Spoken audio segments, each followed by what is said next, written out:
Welcome to Markers and Milestones, the after show. Markers and Milestones is where we explore opportunities, educational opportunities for young men and women beyond traditional college, all from a Christ-centered perspective. The after show is where Amanda and I discuss our previous guests and the comments that we, the conversation that we had. And so we just finished with Matthew Weathers, a math professor at Biola University. And I just enjoy Matthew very much. Thanks for inviting him on, Amanda. I learn more sometimes when I hear him talking to others than sometimes I hear in the conversations around the house. But yes, I was fascinated by some of his thoughts, especially in terms of the encouragement to take initiative. That really struck me for our audience of with markers and milestones, taking initiative to make those relationships. What do you think, Leigh?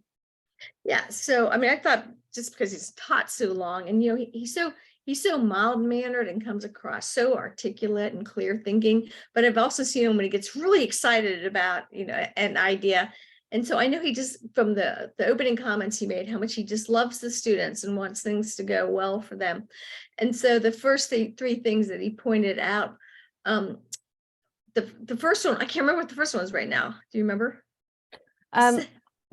The first one had to do with the curriculum, didn't it? Oh yeah, it was the parts of the curriculum. Yeah, let's talk about that in a minute. So just the content and the curriculum, and then taking initiative.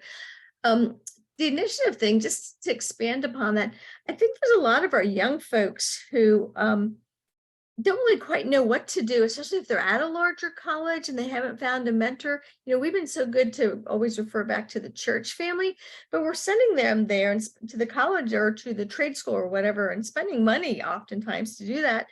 And maybe not helping them really to see how do they go find mentors and take initiative and join clubs.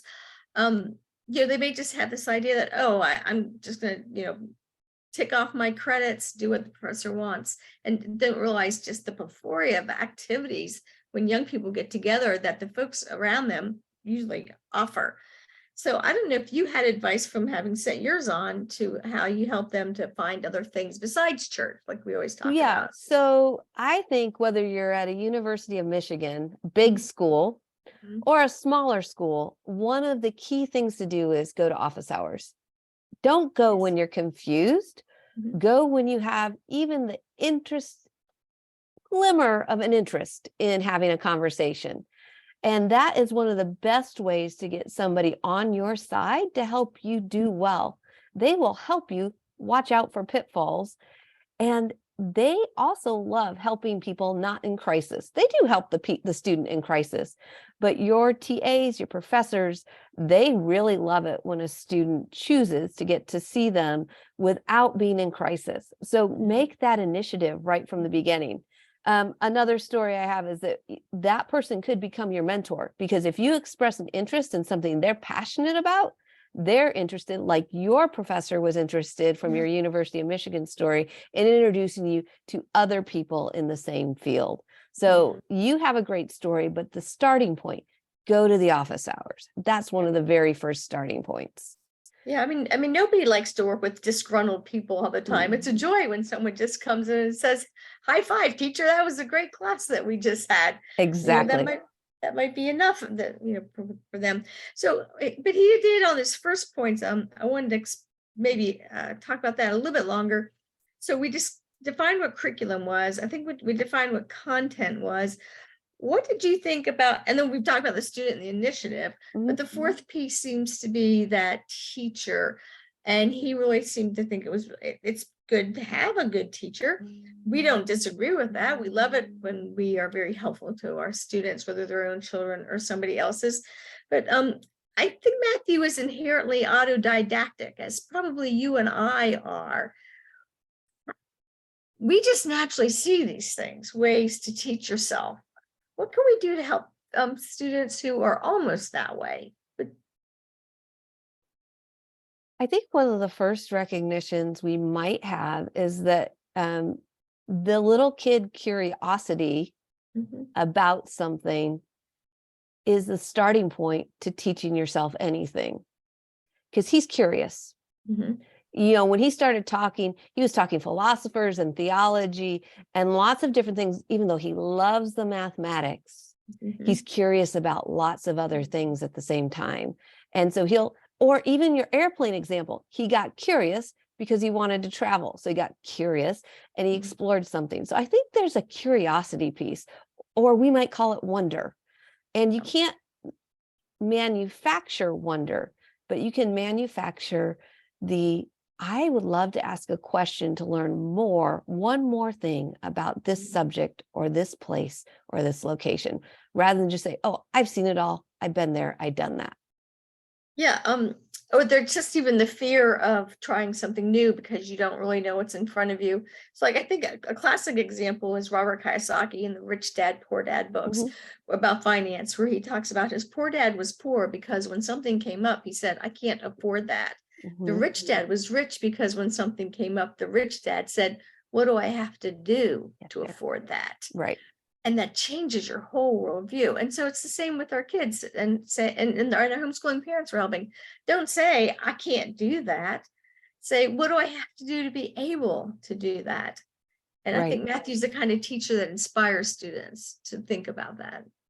Yes. And the other thing that Matthew is very strong in, he's strong in not getting upset if you don't get it. He'll find another way to explain it. And that's something that a homeschool parent, a classical parent in a classical school, it's the fact that failure is actually not something that creates any reason for emotion. It's a way to try it differently.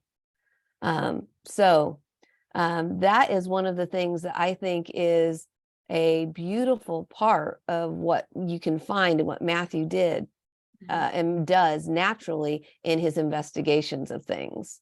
Yeah. The other thing I'll tell you that Matthew does, that we do as a household, is everybody has a common book. We have a common bookshelf for all the different adults in this household. And there are books on economics and on mathematics and on education and fiction books and a variety of books. So we share a variety of books, and you may not read all of any one thing, but we do share that common vocabulary you talked about. Yeah, I mean, I've been to your home and it was really quite the thing to see people with their own small en-suites and yet sharing the kitchen and the living spaces together. So for those of you that don't know, Amanda and her family is gracious enough to host professors at the local Christian college. I'm sure it's a huge savings for their part and a huge benefit of having all these intellectuals of so many different levels and topics while you were raising your children there. Tell us about that. Well, one of the things that I and my husband know is that we aren't the be all end all of everything. And so we actually had people in our home that I thought were good for the kids, because I think my kids have different strengths and talents than I do, and that I was given to them, but I wasn't given to be their all sufficiency, because God's their all sufficiency. So, for example, one of the people who no longer lives with us because the Lord granted his prayer request in his late 30s has just gotten married, as well as finishing his PhD in privacy and surveillance. So that's what his interests are in. Boy, he and Matthew had some interesting conversations. We just spent time investing in people, so as our kids could see a variety of people in the church. That's great.